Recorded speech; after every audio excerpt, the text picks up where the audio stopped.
Road accident क्यों होता है? सड़क में बार बार गड्ढा, क्यों? भ्रष्टाचार हो गया। ड्राइवर अनाड़ी है, क्यों? बैठे बैठे उसको ड्राइविंग लाइसेंस मिल गया, उसका प्रॉपर टेस्ट ही नहीं हुआ। रोड एक्सीडेंट का दो ही कारण है, तो ड्राइवर अनाड़ी है या तो सड़क में गड्ढा है। जमीन का विवाद क्यों होता है? होता किसी और का है, चढ़ा कोई और लेता है। दबंगों को मन में कोई खौफ नहीं है, वो दूसरे की जमीन पे कब्जा कर लेते हैं। और उसका कारण क्या? मतलब इस देश का दुर्भाग्य देखिए, जिस जमीन विवाद के कारण भारत में सबसे ज्यादा हत्या होती है, लगभग 2 लाख लोग मरते हैं, उस जमीन विवाद को आज तक हमने क्रिमिनल डिस्प्यूट डिक्लेयर नहीं किया। वो आज भी सिविल डिस्प्यूट कहलाता है। वो आज भी वो जमीन विवाद सिविल डिस्प्यूट है, जिसके कारण लगभग 2 लाख लोग मर रहे हैं साल में। 2 लाख बहन बेटियों का सिंदूर उजड़ रहा है, क्योंकि दबंग जो जमीन पे कब्जा करने वाला, उसको पता ही नहीं है। ठीक है भाई, कब्जा कर लो, यूज करते रहो, बहुत होगा तो district court, high court, supreme court इसको लड़ाऊंगा 40-50 साल, उसके बाद जमीन वापस करना पड़ेगा, तो कर देंगे, क्या दिक्कत है? कोई खौफ नहीं है, क्योंकि जमीन देने के अलावा कुछ उसको करना ही नहीं है। कौन बदलेगा इसको? जोर से बोलिए जरा, कौन बदलेगा? आप बदल सकते हैं क्या? मैं बदल सकता हूं क्या? भारत में सामाजिक समरसता जो तार तार हो रखी है, इस घटिया सिविल प्रोसीजर कोड के कारण हो रखी है। गांवों में, जहां गांव में 2 फाड़ हो रखा है, एक दबंग दूसरे की जमीन पे कब्जा करता है। अब गवाही शुरू होगी, आधे लोग इधर हो गए, दबंग की तरफ हो गए, आधे लोग जो परेशान था पीड़ित उसकी तरफ हो गए। मुकदमा 40-50 साल चलेगा, 40-50 साल तक पूरा गांव 2 फाड़। और मुकदमे की स्पीड कैसी है आपको बताता हूं। जौनपुर जिले में एक मुकदमा चल रहा है 1985 से। 1985 में एक रघुवीर मिश्रा थे, उनकी 10 बीघे जमीन थी। उन्होंने किसी को वसीयत कर दिया, एक व्यक्ति ने फर्जी वसीयत और करा लिया। 40 साल बीत चुके हैं, 40 साल में भी ये नहीं तय हो पाया कि किसकी वसीयत असली है और किसकी वसीयत नकली है। और मुकदमा अभी चकबंदी अधिकारी के यहाँ चल रहा है। वहां से अगर आज डिसाइड हो जाए 2025 में, 40 साल के बाद, तो फिर जाएगा एसओसी के यहाँ। मध्य प्रदेश में हो सकता है टर्म कुछ अलग होगा, मैं यूपी का टर्म बता रहा हूं। चकबंदी अधिकारी की अपील कहां होगी? एसओसी के यहाँ। एसओसी की अपील कहां होगी? डीडीसी के यहाँ। डीडीसी की अपील कहां होगी? चकबंदी कमिश्नर के यहाँ। चकबंदी कमिश्नर की अपील कहां होगी? High court. और हाई कोर्ट की अपील कहां होगी? Supreme court. 40 साल बीत चुके हैं और 40 साल भी कम से कम और लगेंगे। 80 साल के बाद होगा क्या? जो असली बेचारा वसीयत जिसकी है, उसको जमीन मिल जाएगी। वो भी मिल जाए तो मिल जाए, कोई गारंटी नहीं मिल जाए, क्योंकि डिस्ट्रिक्ट कोर्ट में भी न्याय बिक रहा है, बस खरीदने वाला चाहिए। अधिवक्ता बंधु बुरा ना माने, न्याय बिकता है कि नहीं बिकता? बिकता है। डिस्ट्रिक्ट कोर्ट में फर्जी गवाह तैयार होते हैं कि नहीं? 20,000 रुपए में होते। डिस्ट्रिक्ट कोर्ट में फर्जी वसीयत बन रही कि नहीं बन रही? तहसील में फर्जी वसीयत बन रही है, फर्जी आधार बन रहा है, फर्जी राशन कार्ड बन रहा है, फर्जी ड्राइविंग लाइसेंस बन रहा है, फर्जी बर्थ सर्टिफिकेट बन रहा है, फर्जी वोटर आईडी बन रही है, फर्जी वसीयत बन रही है, फर्जी विरासत बन रही है। सब कुछ तो हो रहा है। और किसके देश में हो रहा है? श्री राम के देश में हो रहा है, श्री कृष्ण के देश में हो रहा है, भगवान महावीर के देश में हो रहा है, भगवान बुद्ध के देश में हो रहा है। सिंगापुर जापान में कोई देवी देवता नहीं है, फिर भी वहां सतयुग है। और यहां सारे देवी देवता हैं, फिर भी यहां कलयुग है।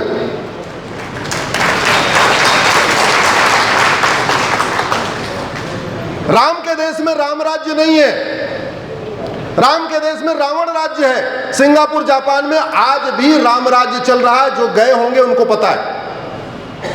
क्यों? कि हमने राम मंदिर बनाया, हमने राम नीति लागू नहीं किया। राम नीति है भय बिन होए न प्रीत। हमने कृष्ण मंदिर बनाया, कृष्ण नीति नहीं लागू किया। कृष्ण नीति है सठे साठ्यम समाचरित। और सिंगापुर जापान में राम नीति भी लागू है, कृष्ण नीति भी लागू है, इसीलिए वहां सतयुग है, इसीलिए वहां राम राज्य है।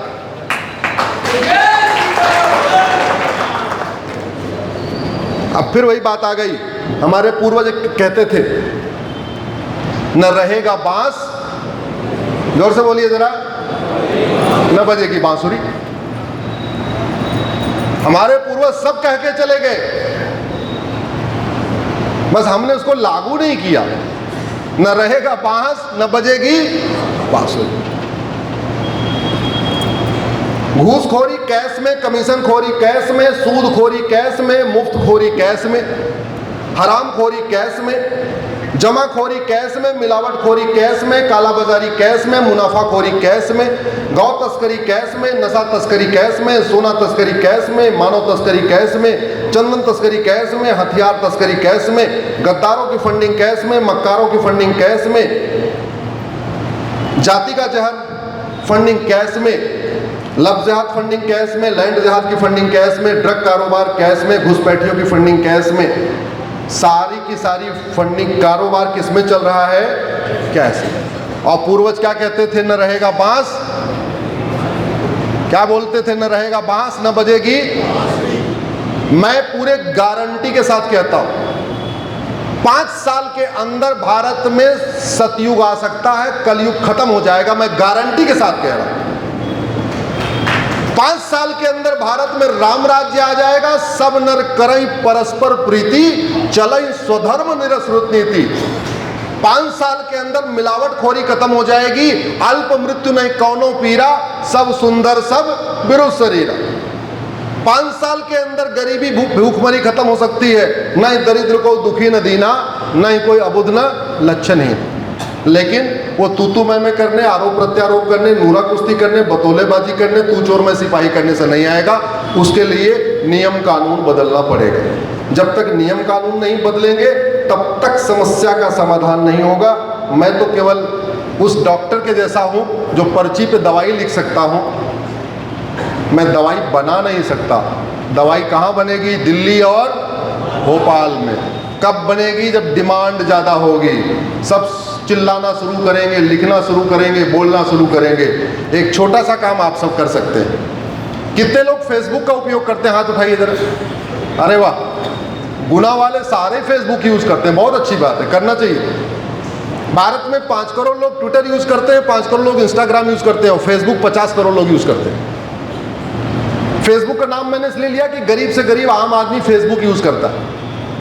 फेसबुक का फ़ायदा ये है कि ट्विटर पे आपको कितने लोग फॉलो करेंगे आपके हाथ में नहीं, इंस्टाग्राम पे कितने आपको फॉलो करेंगे आपके हाथ में नहीं, लेकिन फेसबुक पे 5000 फ्रेंड बनाना आपके हाथ में है। तो अभी आप सारे लोग चूंकि फेसबुक पे है ही है, तो दूसरा अकाउंट नहीं बनाना। आपके जितने 1000 फ्रेंड हैं, 1500 हैं, 2000 हैं, उतने रहने दीजिए। अब आगे से किसको बनाना है वो मैं आपको बता रहा हूं। फेसबुक को हम क्या कहते हैं? सोशल मीडिया या पर्सनल मीडिया। क्या बोलते हैं? जरा जोर से बोलिए जरा। सोशल मतलब समाज, सामाजिक। दुर्भाग्यवश है वो सोशल मीडिया, लेकिन उपयोग हम उसको करते हैं अपने पर्सनल उपयोग के लिए। बर्थडे की फोटो, शादी की फोटो, फलाने फोटो, दर्शन की फोटो। अब आप लोग सोशल मीडिया का वास्तव में सोशल वर्क के लिए उपयोग करिए। क्या करना है? आपका नाम राम है तो सारे राम को अपना फ्रेंड बनाइए। आपका नाम कृष्ण है तो कृष्ण को फ्रेंड बनाइए। आपका नाम अरुण है तो अरुण को फ्रेंड बनाइए। आपका नाम रश्मि है तो केवल रश्मि। जाति के आधार पे नहीं, किसके आधार पे? नाम के आधार पे। रमेश 5000 रमेश, दिनेश 5000 दिनेश, विभा 5000 विभा, गीता 5000 गीता, उमा 5000 उमा। सब लोग ऐसे बना ले, बेनिफिट क्या होगा? क्योंकि राम, लक्ष्मण, कृष्ण, अरुण जो भी नाम है ये सभी जातियों में पाए जाते हैं, किसी एक जाति में नहीं पाए जाते।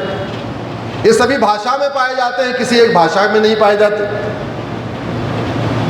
आपके गुना बंगाल, गुजरात, कश्मीर, तमिलनाडु में एक चीज कॉमन है, वो क्या है? जाति कॉमन नहीं है। क्या कॉमन है? नाम। जिस नाम का व्यक्ति गुना में है उस नाम का व्यक्ति त्रिवेंद्रम में है, उस नाम का व्यक्ति कलकत्ता में भी है, कश्मीर में भी है, लखनऊ में भी है, दिल्ली में भी है, कच्छ में भी है, कामरूप में, कामाख्या में भी है। तो जो बात आपको ठीक लगती है वो केवल आप तक होनी चाहिए या मैक्सिमम जानी चाहिए? जोर से बताइए जरा। मैक्सिमम जानी चाहिए। अगर आप आज इस बात से सहमत हो गए कि डॉक्टर बदलने से बीमारी ठीक नहीं होती, बीमारी दवाई बदलने से ठीक होती है, तो ये केवल आपको पता होना चाहिए या इससे ज़्यादा लोगों को पता होना चाहिए? ज़्यादा। तो आप अपने फेसबुक पे 5000 फ्रेंड बनाओ और वहाँ लिख दो कि दवा डॉक्टर बदलने से बीमारी ठीक नहीं होगी, बीमारी ठीक होगी दवाई बदलने से। जागरण बढ़ेगा कि नहीं बढ़ेगा? आप जो अच्छा काम करते हैं उसको डालना शुरू करिए। जो आप अच्छा सोचते हैं उसको लिखना शुरू करिए। आपके व्हाट्सएप पे कोई अच्छा वीडियो आ रहा है, आपको अच्छा लगा, तो अगर अपने व्हाट्सएप के ग्रुप में शेयर करेंगे तो केवल उनको शेयर कर पाएंगे जो आपके जान पहचान के लोग हैं, क्योंकि अननोन आदमी का नंबर तो आपके मोबाइल में रहेगा नहीं। लेकिन फेसबुक पे डाल देंगे तो गुना में आप कोई वीडियो डालेंगे, उसको बंगाली भी देखेगा, गुजराती भी देखेगा, तमिलियन भी देखेगा, असम के लोग भी देखेंगे और कश्मीर के भी लोग देखेंगे। इस तरीके से जागरण बढ़ाने की ज़रूरत है। तो लास्ट में क्लोज करूं, मुझे पता चला आजकल आपके यहाँ वामपंथी बहुत जहर घोल रहे हैं। घोल रहे हैं कि नहीं घोल रहे हैं, जोर से बताइए जरा। हाँ, क्यों घोल रहे हैं? फ्री में घोल रहे हैं क्या? निस्वार्थ भाव से घोल रहे हैं क्या? नहीं। ऐसे वो वास्तव में अंदर से हैं क्या? नहीं। तो भारत में रह के भारत के खिलाफ क्यों जहर घोल रहे हैं? हिंदुस्तान में रह के हिंदुओं के खिलाफ क्यों जहर घोल रहे हैं? क्योंकि बाहर से माल पानी आ रहा है। बड़ी सीधी सी बात है, जो आदमी जिस कंपनी का एम्प्लॉय होता है उस कंपनी के इशारे पे ही काम करता है। भाई घर में देख लो, मान लो 2 कंप्यूटर की कंपनियां हैं, आपका एक बेटा डेल में चला गया और दूसरा बेटा एचपी में चला गया, और मार्केट में जाएंगे तो दोनों बेटे एक कंपनी की तारीफ करेंगे, अपनी अपनी कंपनी की तारीफ करेंगे? जोर से बताइए जरा। जहां से वेतन आ रहा वहां से तारीफ करेंगे, नहीं तारीफ करेंगे तो उनको छुट्टी हो जाएगी, नौकरी से बाहर कर दिए जाएंगे। सारा खेल पैसे का है, सारा खेल फंडिंग का है। बाकी कोई ये जो गांधीवाद, लोहियावाद, समाजवाद, जो दुनिया भर के वाद चल रहे हैं, कोई वाद नहीं है, ये सब मिथ्या है, बाकी सब माया है। असली माल, असली काम क्या है? फंडिंग। अब जिसको चाइना से फंडिंग हो रही है तो किसकी जय जयकार करेगा? चाइना की। जिसको अरब, दुबई, कुवैत से फंडिंग हो रही है वो किसके इशारे पे काम करेगा? उनके एजेंडे को आगे बढ़ाएगा। जिसको अमेरिका से फंडिंग हो रही है, यूरोप से फंडिंग हो रही है, वो किसके एजेंडे को आगे बढ़ाएगा? उनके एजेंडे को बढ़ाएगा। भाई जो जिस कंपनी में काम कर रहा है उस कंपनी के एजेंडे को आगे बढ़ाएगा।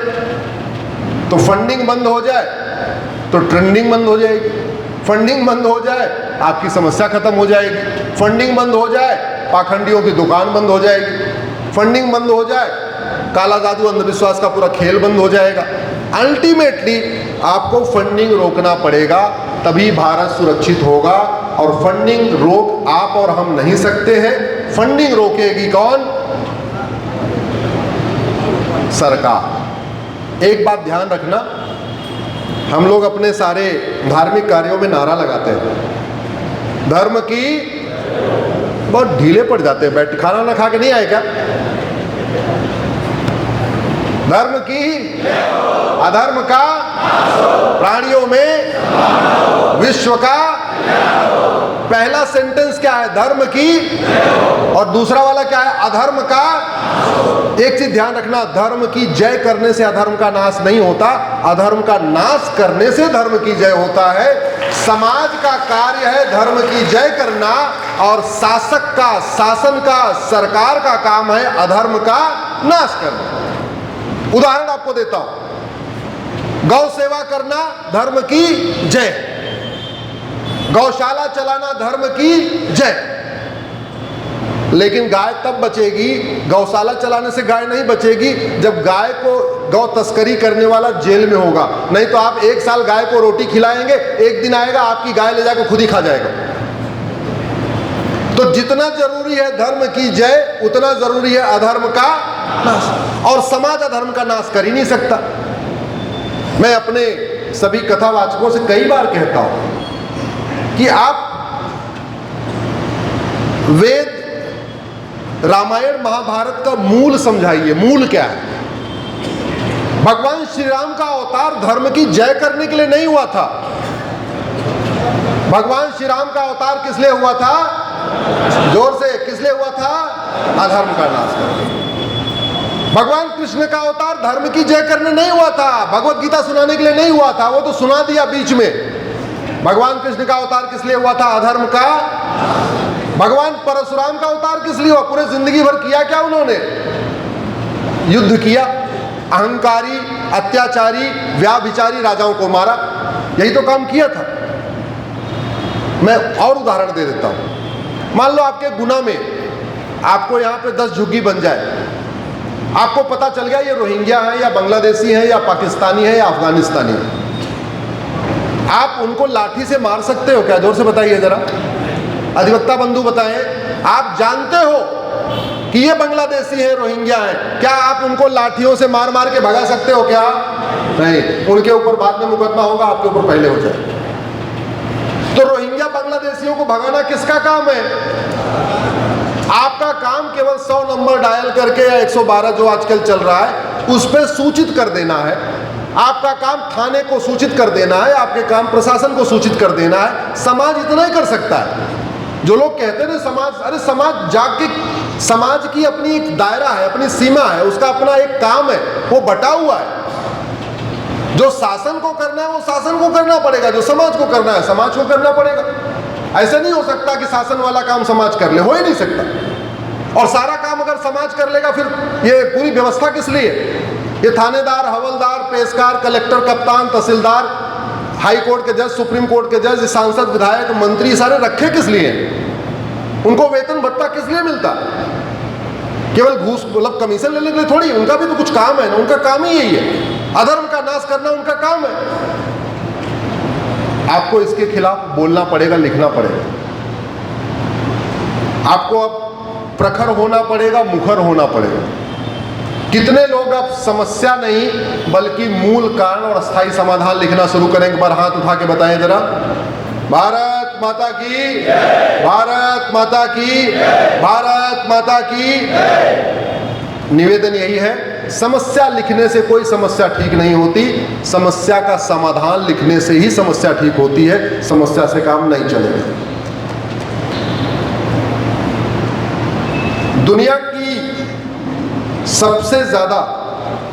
में सबसे ज्यादा ड्रग की खपत जानते कहां हो रही है?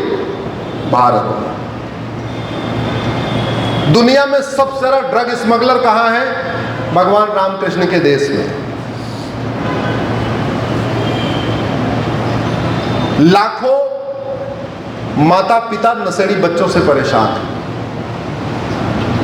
लाखों बहन बेटियां नशेड़ी पतियों से परेशान हैं। लाखों बच्चे नशेड़ी बाप से परेशान हैं। धन भी जा रहा है, धर्म भी जा रहा है।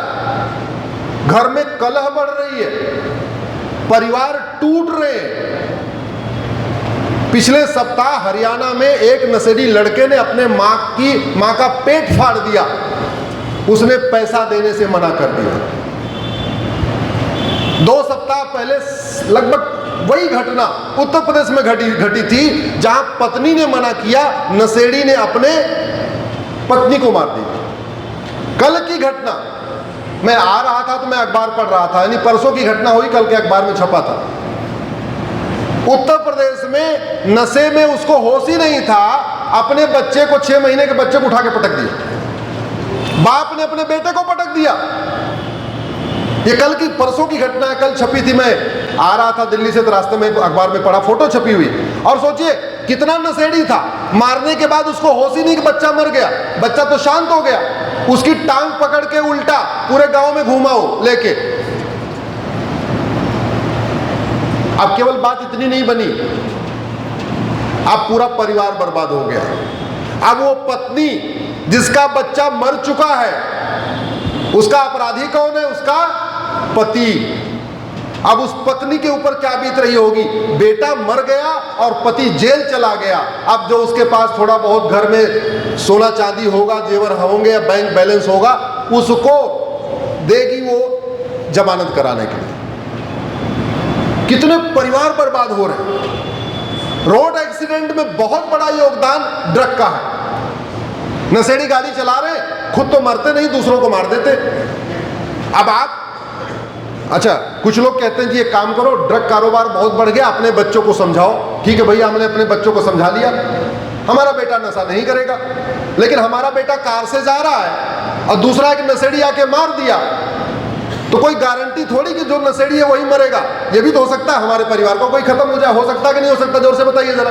हो सकता। छोटी छोटी जो बच्चियों के साथ बलात्कार हो रहा है, 6 महीने की, साल भर की, 1.5 साल की, 2 साल की, कोई सामान्य व्यक्ति 2 साल की बच्ची का बलात्कार कर ही नहीं सकता। साल, 1.5 साल, 2 साल की बच्ची का बलात्कार तो कोई नशेड़ी ही कर सकता है, या जिहादी हो या तो उन्मादी हो, कोई सामान्य व्यक्ति नहीं कर सकता। और सबसे बड़ा खतरा पूरा जो पंजाब हो गया है, पाजी पूरे पंजाब में जो धर्मांतरण चल रहा है वो ड्रग के दम पे चल रहा है। पहले वहां मिशनरियों ने नशे का जाल फैलाया, वहां के यंग जनरेशन को नशेड़ी बनाया, और जब कोई व्यक्ति नशेड़ी हो गया, वो हिंदू बने या ईसाई बने कोई फर्क पड़ता है क्या? जब उसको कुछ करना ही नहीं है तो इधर रहे उधर रहे, क्या फर्क पड़ता है? पूरे भारत में ड्रग का उपयोग धर्मांतरण के लिए भी किया जा रहा है। और एक और बड़ा खतरा जो मैं आपको बताऊं, इस ड्रग में नपुंसकता और बाजुपन भी की दवाइयां भी मिलाई जा रही हैं। जितनी रेव पार्टियां हो रही हैं, आपके भोपाल में खूब रेव पार्टी होती है, आप किसी अपने जानकार से पता करना, उस रेव पार्टी में जो बच्चे होते हैं, अगर 100 बच्चे होते हैं तो 100 के 100 हिंदू होते हैं। अगर 20 बेटियां होती हैं तो 20 की 20 हिंदू होती हैं। बड़े प्लान्ड वे में यंग जनरेशन को बर्बाद किया जा रहा है। और जब एक बार यंग जनरेशन नशेड़ी हो गया, ड्रग एडिक्ट हो गया, तो अगला होता है वो पॉर्न एडिक्ट हो जाता है, वो गंदी फिल्में देखना शुरू करता है। तो पहले नशे में डूबा, फिर गंदी फिल्मों में डूबा, अब उसकी जवानी खत्म, किसी लायक नहीं बचेगा।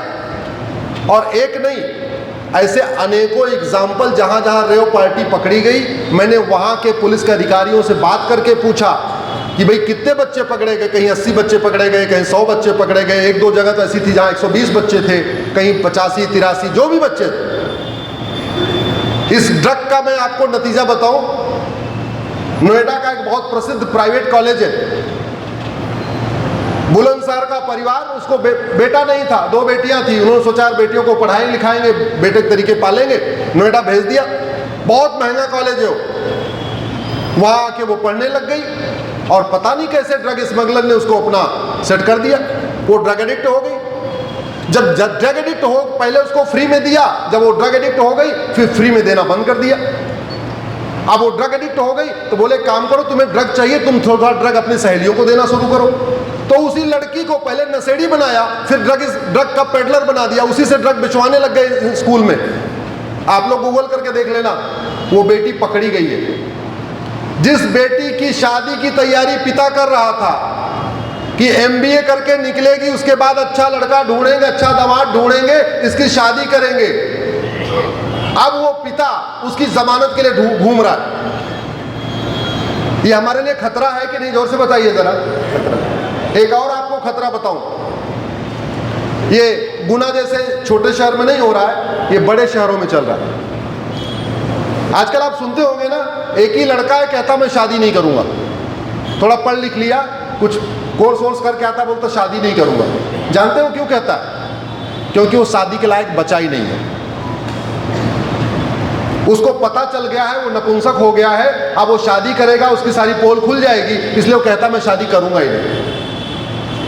ये जो नया ट्रेंड आया है ना, लड़का कह रहा है हम शादी नहीं करेंगे, लड़की कह रही है हम शादी नहीं करेंगे, क्योंकि लड़की ने ड्रग एडिक्ट हुई, पॉर्न देखना शुरू किया, फिर संबंध बने, 2-4 बार उसका एबॉर्शन हो गया, माता पिता को कुछ पता ही नहीं, अब उसको पता है, अब वो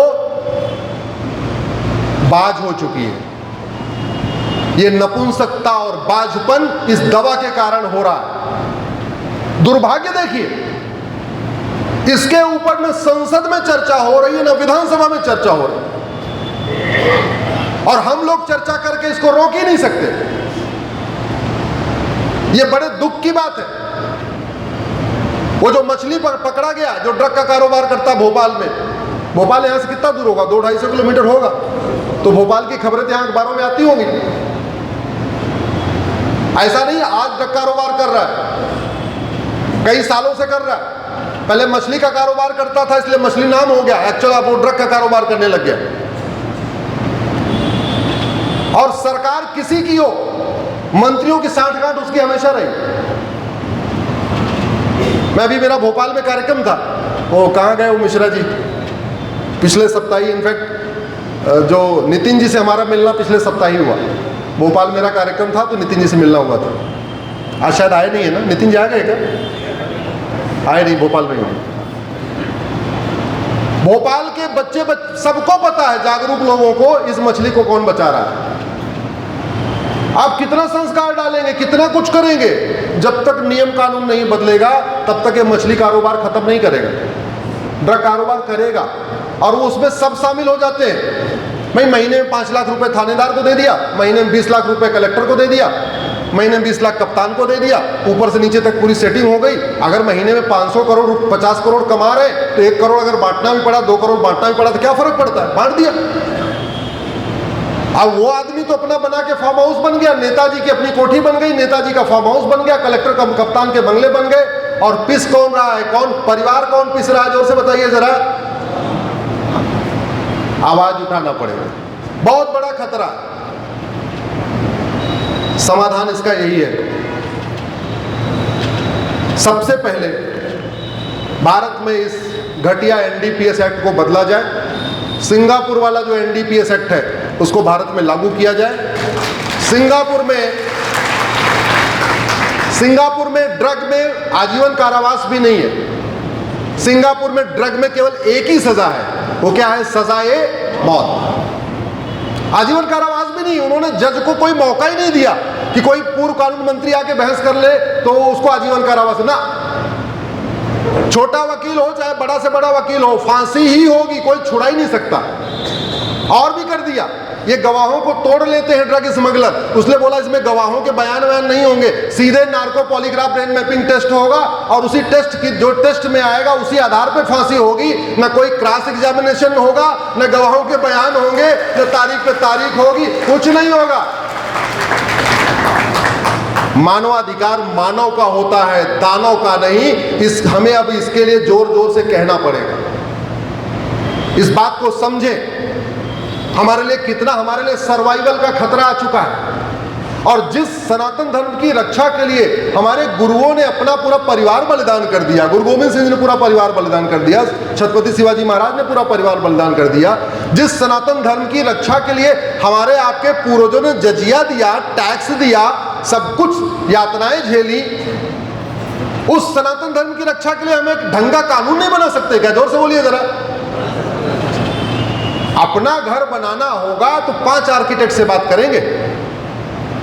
अपना घर बनाना होगा तो 10 घर देखेंगे आसपास के नए नए वाले, और किसी एक के घर की नकल नहीं करेंगे। एक के घर की ड्राइंग रूम की नकल, एक के घर की बेडरूम की नकल, एक के घर के लिविंग रूम की नकल, एक के घर के टॉयलेट की नकल। कोशिश क्या होगी, मेरा घर सबसे बढ़िया घर बने। लेकिन जब देश के लिए कानून बनाना होता है, राज्य के लिए कानून बनाना होता है, समाज के लिए कानून बनाना होता है, तब नहीं देखेंगे जापान में क्या चल रहा है, सिंगापुर में क्या चल रहा है, अमेरिका में क्या चल रहा है, यूएस में क्या चल रहा है, तब नहीं देखेंगे। इसलिए मैं सबसे आग्रह करता हूं, विशेष रूप से अधिवक्ता, अध्यापक, चिकित्सक, सबसे विशेष रूप से आग्रह करता हूं, क्योंकि आप लोग बहुत लोगों से मिलते जुलते रहते हैं, बहुत आपका प्रतिदिन 10-20 लोगों 50 लोगों से मिलना होता है, बाकी लोग तो कम लोगों से मिलते हैं, लेकिन शिक्षक, चिकित्सक और अधिवक्ता ये ज़्यादा बहुत लोग से मिलते हैं। और आप ओपिनियन मेकर हैं, आप एक राय बनाते हैं, तो उस ओपिनियन मेकर का भूमिका निभाइए और भारत को इस समस्या से निजात दिलाइए।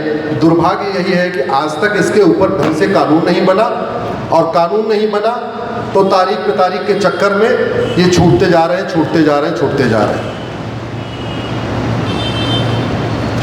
एक और समस्या आपके यहाँ चल रही है। आप लोग थक गए हैं तो बात को यहीं विराम दें, नहीं तो एक विषय और रख लेते हैं। भारत माता की, भारत माता की।